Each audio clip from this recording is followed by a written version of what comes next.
Friends, welcome back to my YouTube channel. चलिए आइए अब नावल का पार्ट नंबर 8 स्टार्ट करते हैं। क्या तुम इसलिए परेशान हो कि कबीर चचा आज आ रहे हैं तुम्हारे और बेहराम के रिश्ते की बात करने? बीरा की आंखें शौक से खुल के थी पूरी तरह से। क्या? किसने कहा? व्हाट द हेल भाई, सीरियसली? आप जानते हैं कि मैं अभी भी उसके निकाह में हूँ। बरीरा ने बिलाज का नाम नहीं लिया था। जब जानता हूँ, और बाबा साई कागज बनवा रहे हैं बरीरा तलाक के। क्या इस पापी बाबा साई और हमारे खिलाफ जाओगी? बरीरा खामोश हो गई थी, और जब उसने अरसल की तरफ अपनी बैग काट दी थी और अरसल भी खामोशी से वहां से चला गया। मैं बेहराम से शादी नहीं काट रही अरसल भाई, मेरा वादा था मैं इस बदले के बाद अपनी जिंदगी को वहीं पर रोक दूंगी। फरीदा ने साइड टेबल से एक छोटी सी शीशी निकाली थी। काश मैंने रूही भोपो की बातें न सुनी होती। मैं भी आगे बढ़ जाती बेहराम के साथ। उसने ना मुझे किसी के कवल छोड़ा ना खुद को। फरीदा का फोन बजना शुरू हो गया था। अस्सलाम वालेकुम। बरीरा बा ओ आई एम सॉरी। बरीरा, मामा एक बार आपसे बात करना चाहती हैं प्लीज। अब बिन बताए आगे और उस दिन से बहुत ही डिस्टर्ब है प्लीज। माँ ने रूही बेगम को फोन पकड़ा दिया था। बरीरा, बेटा एक बार मुझसे मिल लो, बस एक बार। रूही फूफो, आई एम सॉरी, मैं नहीं मिल सकती। मैं अब अपने बाबा साइन के खिलाफ नहीं जा सकती।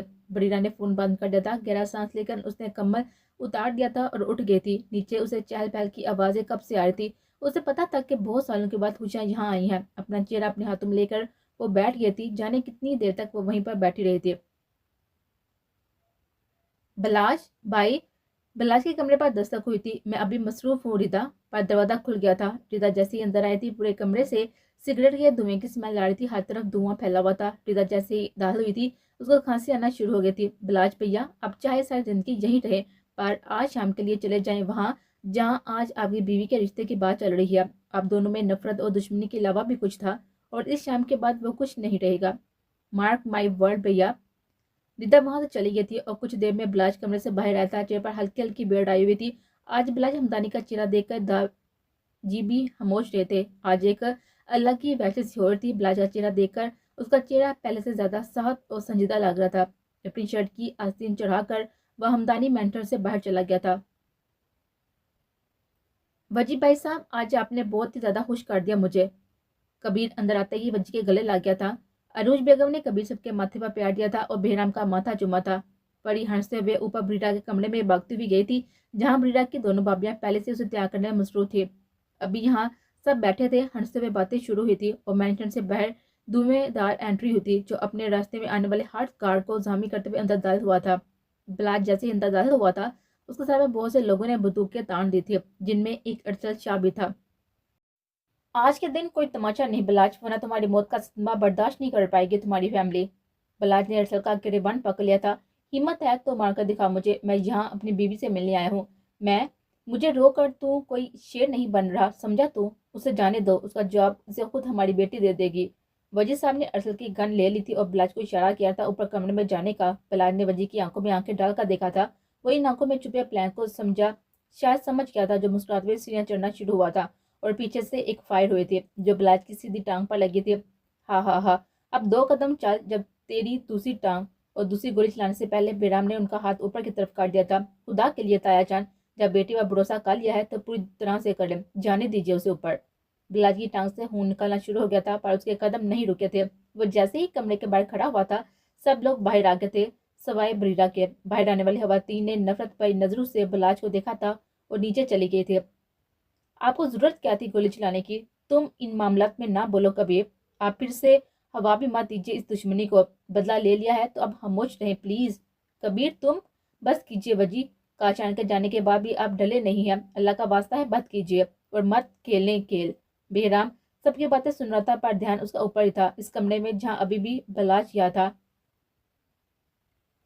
किसी और के साथ बैठोगी भी तो मेरे पसंदीदा रंग में। तुम्हें तो अवार्ड मिलना चाहिए विफी बेहिसी में। बिलाज ने दरवाजा बंद किया तो बरीरा शीशे के सामने सुट गई थी। जब उसने पीछे देखा तो बिलाज का चेहरा देखकर वो भी डर गई थी। तुम अंदर कैसे आई?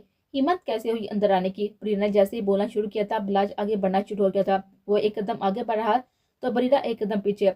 बिलाज की पहुंच से खून निकलता देखकर खामोश सी हो गई थी। मुझे लगता था कि ये गोली बाहर चली थी, पर तुम्हें कैसे पता कि गोली मुझे लगी है? ये भी तो हो सकता है ना कि नीचे किसी की लाश पड़ी हो। बरीरा ने एक कदम पीछे लिया था तो उसका दुपट्टा सर से सिलक गया था, गले में आ गया था। और जब बिलाज का शूज दुपट्टे के एक हिस्से पर आया तो वो दुपट्टा पूरी तरह से सिलक गया था। और बरीरा ने जल्दी से अपनी बैग बिलाज की तरफ काट दी थी। दफा हो जाओ यहाँ से बिलाज। क्यों? ताकि तुम ऐसे सेक्सी कपड़े पहनकर किसी और के पहले में बैठ सको। बलाज ने ब्रीडा की वेस्ट पर हाथ रखा था। उसकी बैग अभी भी बलाज की तरफ थी। जब बलाज ने उसके कंधे से पाल हटाकर अपने होंठ उसकी गर्दन पर रखे थे, बलाज ब्रीडा की गिरफ्त बलाज के हाथ मजबूत हो गई थी, जिसकी वेस्ट पर था। उसके जहन में कुछ और ही बातें चल रही थी। बलाज हमारा बेटा है रूही, उसे इस रास्ते पर डाला गया है, वो भी इतना ही मासूम था जितनी बरीदा है। आंखें खोलो और देखो, ये पैशन क्या किसी और के साथ कभी तुम अपना पाओगे? वीफी खोलो आंखें। ब्लाज के होंठ जैसे ही ब्रीडा के कान को छू गए थे, ब्रीडा ने आंखें खोली थी और सामने शीशे में दोनों के वजूद ने माजी की बहुत ज्यादा ताज़ा कर दी थी। और इस बात का फायदा उठाया था ब्लाड ने, जब उसने ब्रीडा की तरफ किया था। उसके होंठ ब्रीडा के गालों से होते हुए उसके होंठ तक पहुंचे थे और दरवाजा खुल गया था। बलाज हमदानी, बेराम ने ब्लाज का कॉलर से पकड़कर ब्रीडा से पीछे खींच लिया था। हा हा हा हा, ये दूल्हे साहब, गुस्सा क्यों हो रही हो? तुम्हें तो खुश होना चाहिए। मैंने इस लड़की का किरदार वाजिया कर दिया तुम्हारे सामने। देखा नहीं कैसे पिघल गई थी मेरी बाहों में? ये अभी ब्रिया ने जितनी देर से ब्लाज की आंखों में बेयकीनी से देखा था, ब्लाज की आंखों में शर्मिंदगी की झलक थी, बस कुछ लम्हों के लिए। बराबर बदले की आग थी वहां। ब्रीडा को किसी का न होने देने का जुनून था अब ब्लाज की आंखों में। तो तुम यहाँ सेड्यूस करने आए थे मुझे और तुम सेड्यूस हो गई। ब्रीडा ने बताया है कि इस बदले में तुम प्रेग्नेंट हुई थी मेरे बच्चे के साथ। तुम ब्रीडा ने ब्लाज पर हाथ उठा दिया था और वो बेड पर जाकर बैठ गए थे। ब्लाज और बेहनाम में फिर से लड़ाई होना शुरू हो गई थी। उनकी बातें, उनकी आवाजें ब्रीडा के सर पर ऐसे वार कर थी जैसे कोई भारी पत्थर मारा हो। मेरे बेवफा, मोहब्बतों में मुझे लूटने वाले मेरे बेवफा, हैरान होती हूँ तुम्हारा दिल नहीं बढ़ा। मेरे दिल के इतने टुकड़े करने के बाद भी तुम्हारी बेवफाई अरूज पर है। दिल नहीं बढ़ा तुम्हारा, पर मेरा दिल बढ़ गया है। बलाज और बेहराम दोनों रुक के थे और वो आवाजें भी। बलाज, एक काम करना, मेरे मरने के बाद मेरे नाम का एक बुत बना लेना और उसे अजियत देना, शायद दिल बढ़ जाएगा तुम्हारा। ब्रीडा शाह आज से अपनी नफरत, अपनी मोहब्बत, तुम्हारी बेवफाई से थक चुकी है। तुम किसी काबिल नहीं थे। तुम काबिल थे तो इस बेवफा के लिए जो तुम्हें धोखा देती रहे। तुम तो हमारे बच्चे के काबिल भी नहीं थे। तुम इस बच्चे के काबिल हो बलाज हमदानी, जो धोखे की चक्कर में तुम्हें मिला, जो तुम्हारा खून है ही नहीं। तुम सबके काबिल रहे पर मेरे काबिल नहीं रहे थे। तुम मुझे डिजर्व नहीं करते थे बलाज हमदानी। अब मैं तुम्हें मैसर नहीं आऊंगी। अपनी मुट्ठी खोली थी उसने जिसमें उसकी आजादी थी। इस बेवफा से बेराम हैरान था, पर बलाज हमदानी ब्रीडा शाह की बातों का मतलब समझ गया था। उसकी टांग में लगी गोली के बावजूद वो लड़खड़ाते हुए ब्रीडा के पास भागा था और जब ब्रीडा का जिस्म पीछे बर्फ पर गिरने लगा था तो बलाज ने उसे थाम लिया था। उसके नाक से निकलते खून ने बलाज हमदानी की आंखों में आंसू ला दिए थे और जब बलाज की नजर ब्रीडा के हाथ में पड़ी, जहर की सहाली शीश पर बलाज ने ब्रीडा को अपने सीने से लगा लिया था। ना मैं हमारे दरमियान हमारी नफरत को खत्म होने दूंगा और ना ही तुम्हारी मोहब्बत को। ब्रीडा, बलाज हमदानी बलाज ने उसे उठा लिया था जब बेहराम ने उसका रास्ता रोक लिया था। एक लफ्ज नहीं, उससे कुछ हुआ मैं यहाँ लाशियां बिछा दूंगा, मैं कब्रिस्तान बना दूंगा अगर उसकी सांसें बंद हुई। बेहराम कुछ कदम पीछे हुआ तो बलाज जल्दी से बाहर लेकर गया था उसे। बलाज हमदानी, मेरी बेटी को छूने की हिम्मत कैसे हुई? वजीद आया जान, रास्ता छोड़ दें। ब्रीडा ने जहर खा लिया, प्लीज रास्ता छोड़ दें। बेहराम चीते हुए नीचे आया था और बलाज का रास्ता साफ करते हुए दोनों ब्रीडा को बाहर लेकर गए थे।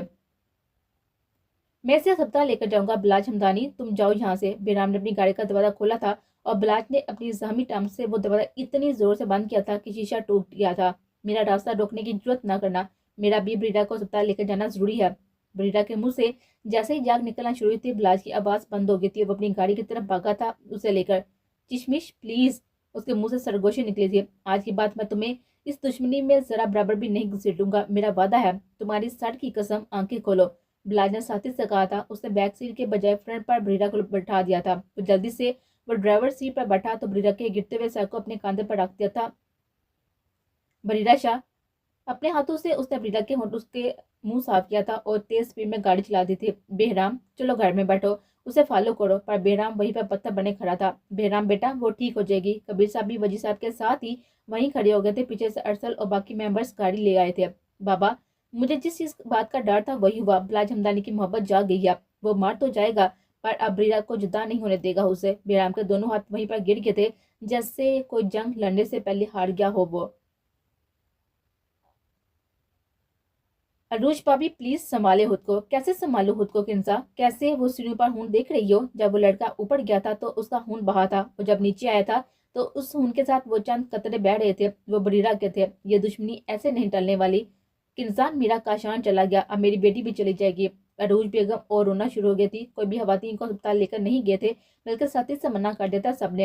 अम्मी, काशान को तकलीफ दे रही हैं आप ऐसे, वो जहाँ है वो वहां पर खुश है। रामीन, अपनी सास के पास आकर बैठ गई थी। ये वही जानती थी कि ये अल्फाज किस तरह से बोले थे उसने।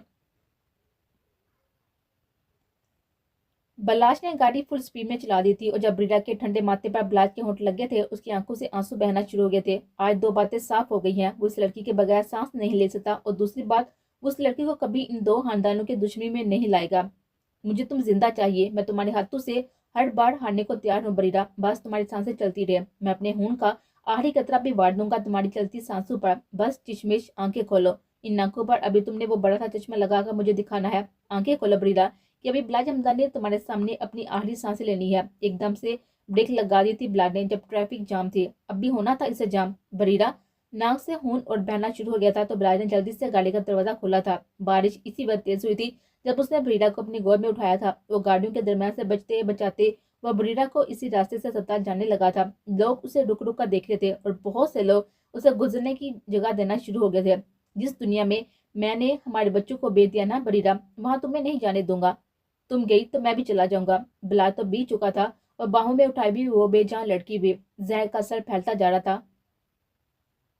डॉक्टर, बिलाज अस्पताल पहुंच गया था, अब यहीं रुके सर। डॉक्टर ने बिलाज को इमरजेंसी के बाहर रोक दिया था। मैं साथ जाऊंगा अंदर, मैं उसे कहीं नहीं जाने से रोक सकता हूँ। उसे कुछ नहीं होना चाहिए डॉक्टर। बिलाज भी अंदर जाकर बैठ गया था एक कोने पर। डॉक्टर्स अंदर आ चुके थे और नर्स भी। अपने घुटनों पर सर रखकर वो जमीन पर ऐसे बैठा था जैसे वो भीख मांग रहा था उसकी जान की। कुछ देर बाद मॉनिटर की ट्यून तेज हुई थी और डॉक्टर्स के हाथ भी इसी वक्त बिलाज उठ गया था, आंसू से भरा हुआ चेहरा। डॉक्टर, ये बच जाएगी ना? आई एम सॉरी, हमें नहीं लता, आप प्लीज बैठ जाएं। बिलाज जाने से पहले रुक गया था। बरीरा शाह, जिस दिन तुम्हें गोली लगी थी ना, उस दिन इस जिस्म में दिल नहीं एक पत्थर था। वो पत्थर जैसे यकीन था कि तुम नहीं तो कोई और से, और वो कोई और मदिया थी। तुम कहती थी कि तुम जा रही होगी और जान मेरी निकल रही होगी। मैं सच में मर रहा हूँ बरीरा, सच में सांस अटक गई है। उसकी बातों पर लेडी डॉक्टर और नर्स की आंखों में आंसू आ गए थे जब डॉक्टर ने बिलाज के कंधे पर हाथ रखा था उसे हौसला देने के लिए, पर बिलाज बाहर चला गया था। पर जाते ही उसका सामना बरीरा की फैमिली से हुआ था। बिलाज शर्ट की स्लीव से मुंह पहुंच कर वहां से 2 कदम आगे बढ़ा था जब बेहराम ने उसका बाजू पकड़ा था। तुम्हारी टांग पर गोली लगी है, उसका इलाज करवाओ, इन्फेक्शन हो जाएगा। हो जाने दो, मर तो वैसे भी जाना है मैंने। बाकी बात उसने खामोशी से की थी और वहां से चला गया था। बल्ला चलते चलते वहां इसी जगह आ गया था जहां कभी वो बरीरा के सामने आता था। बरीरा शाह, बहुत ज्यादती कर गई हो तुम, एकदम से सब खत्म कर दिया। ना मोहब्बत दरमियान में, ना नफरत रही, ना तुम। तो मैं क्या करूं फिर यहाँ इस ब्रिज पर? आज भी वैसी ही खामोशी थी। प्लाज अपना वॉलेट निकाल कर वहीं पर बैठ गया था। उसके वॉलेट में बरीरा की वो तस्वीर थी, चश्मा पहने, जब वो उसे पहली बार इस ब्रिज पर लाया था बरीरा की फरमाइश पर। बरीरा शाह, मैं जब तक जिंदा हूँ कोशिश करूंगा तुम्हारे हाथ से ये अंगूठी तब निकले जब तुम्हारे इन हाथों में जान बाकी न रहे। क्या पता हम कल कहाँ हो बरीरा। बरीरा कहीं भी हो, आंखें बंद करके जब भी खोलोगे मुझे अपने सामने पाओगे मिस्टर हबीब। मैं जल्दी वापस आ जाऊंगा। मैं इंतजार करूंगी बिलाल। अगर ना कर पाए मेरा इंतजार तो? अगर कोई और ले गया तुम्हें चुरा कर तो? हा हा हा, आजमा कर देख लें बिलाज हमदानी। बरीरा की नजरों में और दिल में सिर्फ तुम ही हो, और तुम हो और रहोगे हमेशा। वाला बंद करके उसने गहरा सांस भरा था। आजू के सांसों से भी उसे नफरत हो रही थी। बिलाज ने ही आंखें बंद हो रही थी, वही मासूम चेहरा उसे नजर आ रहा था और साथ लगी हुई वो अस्पताल की मशीनें भी। बिलाज का फोन बजना शुरू हो गया था। वो मोबाइल दूसरी तरफ फेंकने लगा था जब उसने अपने इस सिक्योरिटी गार्ड का नाम देखा था जिसके बारे में ये बताया गया था कि वो मर गया है। हेलो, हेलो सर, मैं आपका हेड ऑफ सिक्योरिटी। आपने पहचाना नहीं होगा, मैं तुम्हें पहचान गया हूँ। कहाँ हो तुम? मुझे बताया गया था तुम जिंदा नहीं हो, तुम ठीक हो? सर, मेरे पास इतना वक्त नहीं है, मैं बस ये बताना चाहता हूँ कि उस दिन आपके आइसलैंड पर आपकी जान ना ही आपकी बीवी मदिया ने बचाई थी, ना ही आपके किसी गार्ड ने। तो फिर मिस बरीरा शाह, दुश्मन की बेटी, उनका मुकाबला ना सिर्फ वहां रशियन माफिया से हुआ था बल्कि वो अपनी जान पर खेलकर आपको वहां से बचाकर अस्पताल लेकर आई थी। और जब वो अस्पताल लेकर आई थी आपसे ज्यादा वो जमी थी, और फिर भी बाहर बैठकर आपके होश में आने का इंतजार करती रही। और सर, दादी को सब पता था, फिर भी उन्होंने झूठ बोला और मुझे मना किया आपको कुछ भी बताने से। वो फोन बंद हो गया था। ये वही हाथ है ना जिनसे तुमने वार किया था मुझ पर, मुझे गाँव दिया था बरीरा शाह। जब जब तुम्हारा वजूद मेरे सामने आया, मुझे मारने या नुकसान पहुंचाने के लिए आया। अब क्या चाहती हो? क्योंकि अब मैं लिहाज नहीं करूंगा, मेरी फैमिली सामने है तो मैं तमाशा। था कोई दुश्मन जहाँ कोशिश की मेरे कत्ल की, पर मदिया ने मुझे बचाकर अपनी मोहब्बत और एक अच्छी बीवी होने का सबूत दिया है। क्यों दाजी? बरीरा शाह, जब तक जिंदा रहूंगा तो मैं तकलीफ ही देता रहूंगा। कभी दुश्मनी के नाम पर तो कभी बेवफाई के नाम पर। अपना मोबाइल दूसरी तरफ फेंक दिया था और वो उठ खड़ा हुआ था और इस ब्रिज पर इस तरह बड़ा था जहाँ उसने खुद को आजाद करना था। और बरीरा शाह को भी मुझे बच्चों से मोहब्बत करने का नहीं पता बरीरा, पर मुझे बच्चों के चले जाने पर वहां तकलीफ हुई थी जहाँ आज हो रही है, जहाँ उस दिन हुई थी। फर्क सिर्फ इतना है कि मैं दिखा नहीं सका ना तब ना ही अब। बिलाल इस ब्रिज पर चढ़ गया था और जब उसने नीचे छलांग लगा दी थी, उसका हाथ पीछे से पकड़ लिया था किसी ने, जिनका खुद चेहरा आंसू से भरा हुआ था। वाह ऑफिसर वाह, खुदकुशी करना चाहते हो, तंग आ गए हो हालात से। वकार साहब ने बिलाज का हाथ मजबूती से थाम लिया था, पर बिलाज उनकी कही बात को मुकम्मल तौर पर इग्नोर कर चुका था और अपना हाथ छुड़ाने की कोशिश कर रहा था। मैं खुद से तंग आ गया हूँ, मेरा हाथ छोड़ दीजिए। छोड़ दूंगा, ऊपर आकर मेरी बात सुन लो। और बिलाज को एक झटके से उन्होंने दूसरे बाजू से भी पकड़ लिया था। जब बिलाज को पूरी तरह से ऊपर खींच लिया तो बिलाज इन सीबीआई ऑफिसर को देखकर हैरान हुआ था। आ या वह पुलिस स्टेशन नहीं है जहाँ आप मुझ पर रोब झाड़े जाने दीजिए मुझे। उन्हें फिर से बिलाज को कंधे से पकड़ लिया था, जो जोर जबरदस्ती कर रहा था इस ब्रिज से नीचे जाने के लिए। मैंने कहा था तुम वहां नहीं जाओगे, होते कौन है आप मुझे रोकने वाले? Who the hell are you? Bilal ने जैसे ही वकार साहब को पीछे दिखा दिया था, उन्होंने एक जोरदार थप्पड़ मारा था बिलाज के मुंह पर और उस ब्रिज के किनारे से पीछे दिखा दिया था। बाप हो तुम्हारा, जुआन औलाद को हालात से तंग आकर मर जाने दो। दुनिया थू थू करेगी वकार अहमद हमदानी पर कि कैसा बुजदिल बेटा पैदा किया जो भाग गया लड़ने के बजाय। बिलाज हमदानी वही नीचे गिरा पड़ा था, मुंह पर हाथ रखे, और वकार साहब ने अपने सीने पर हाथ रख लिया था। पीछे मुड़कर जैसे ही इस खड़ी हुई गाड़ी की तरफ देखा था जहां रूही की हालत भी उनके जैसी ही हो रही थी, और फिर गाड़ी स्टार्ट कर दी थी। रूही ने उनके पास वका को कहने के लिए कुछ नहीं था, पर नीचे जमीन पर गिरे जवान बेटे को देखकर उनकी ममता एक बार तरफ जरूर उठी थी। तो उन्होंने गाड़ी बैक कर दी। जब वका ने आंखों की जुबान से उन्हें तसल्ली दी थी, वो भी हामिद साड़ी लाकर गाड़ी बैक कर चुकी थी और वहां से चली गई थी, इन दोनों बाप बेटे को वहीं पर छोड़कर। अब मेरे बाप नहीं सोते, सुना आपने? मैं नहीं मानता आपको अपना बाप। बलाज उठ गया था, इस ब्रिज की रेलिंग से जोर से पकड़ लिया था उसने। एक ठंडा हवा का झोंका गुजरा था वहां से, पर इस ठंडे झोंके से ज्यादा ठंडा उससे पीछे खड़े इस शख्स का लहजा लगा था, जिनने बोलना शुरू किया था अभी अभी।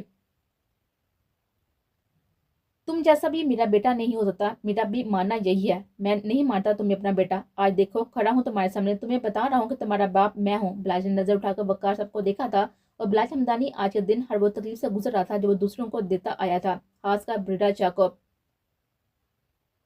कुछ साल पहले वो शुएब सारी थे जिनने तुम्हें पहचान लिया था बिलाज। इस दल से तुम्हें निकालने वाले वो थे। वो जान गए थे दादी कैसे प्लानिंग की हुई है। बिलाज, तुम्हारी माँ हमेशा कहती है इस दुश्मनी में मैंने हमारे रिश्ते हमारी शादी में एक आंच भी नहीं आने दिए, पर मुझे अफसोस रहेगा भला मेरा बेटा खून होने के बावजूद भी तुम मेरे नक्शे कदम पर ना चल सके। खुदा की कसम, इस बच्ची बिड़ा से तुमने हर बदला सूद समेत लिया है, वरना बीवी को कौन मर्द रखेल कहता होगा। वो उठकर वहां तक चले गए थे और बिलाज हमदानी को अपने घुटनों पर गिरता हुआ छोड़कर। मैंने इस दुश्मनी में गलत इंसान को बर्बाद कर दिया। मैंने उसकी मासूमियत को बेच खाया, उसकी इज्जत की नीलामी कर दी और टुकड़े कर दिए इस दिल के जिसने दुश्मनी में भी। वो कहते कहते मेरे दोनों हाथ समीप पर मारना शुरू हो गया था।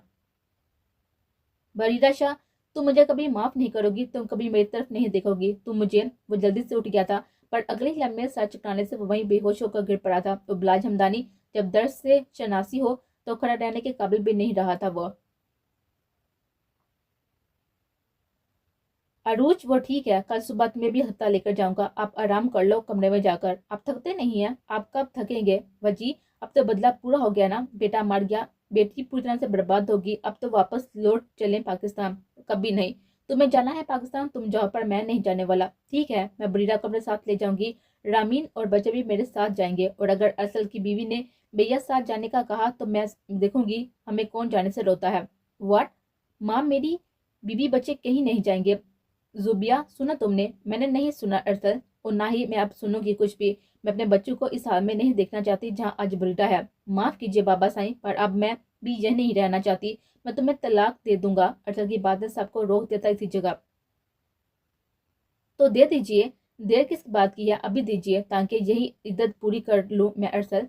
वो रो रो डर डर कर जीने से अच्छा है कि मैं अलग की इख्तियार कर लूं। और बस अब खवातीन एक साथ वहां से चली गई थी, इन मर्दों को उनकी अना में जलता हुआ छोड़कर। कहाँ जा रही हो? वक्त देखा है तुमने? एक हाथ में पकड़े हुए कागज और दूसरे हाथ में दूध का गिलास उन्होंने रूही को पकड़ा दिया था, जो किचन से बाहर आई ही थी। बिलाल की नजर झुकी थी, उसमें हिम्मत नहीं थी उनकी तरफ देखने की। बेफिक्र नहीं, खुदकुशी करने नहीं जा रहा हूँ। बिलाल ने दो टोक जवाब दिया था और वापस मुड़ गया था। तुम तो कहती थी कि साथ जाने के बाद हमारा बेटा हमें वापस मिल जाएगा रोही। उनकी तरबियत मेरे खून पर हावी हो चुकी है। वकास अभी कमरे में जाने के लिए मुड़े ही थे, पर उनकी बात ने बिलाज हमदान के कदम साकन काट दिए थे। वहीं आपने क्या सच कहा था कि ये मेरी माँ है? हाँ, ये तुम्हारी माँ है। क्यों, कोई शक? बिलाल ने दोनों के चेहरे की तरफ देखा था। जी, she is so beautiful and young. लग ही नहीं रहा कि बीवी है। आई मीन अब बूढ़े लग रहे हैं और गो टू हेल्थ। हा हा हा। रोई बेगम हंसना शुरू हो गई थी जब वकार ने ऊंची आवाज में कहा था। बिलाज भी मुस्कान सजाए चेहरे पर वहां तक चला गया था। हा हा हा। बाबा, बूढ़े तो वैसे आप हो गए हैं। Shut up. तुम्हारी माँ खुद तो बाल काले कर लेती है, मुझे पूछती तक नहीं है। जानबूझ के मुझे बुढ़ा बना दिया है। और वो मुंह बनाकर अंदर चले गए थे जब माँ ने रूही को गले लगाया था। प्लीज माँ, रोना बंद कीजिए। उसने आज हमें पहचान लिया माँ। वो घर को वापस जरूर लौटेगा। वो वकार अहमद का बेटा बनकर दिखाएगा, दादी का पोता नहीं। ऐसा ही होगा माँ।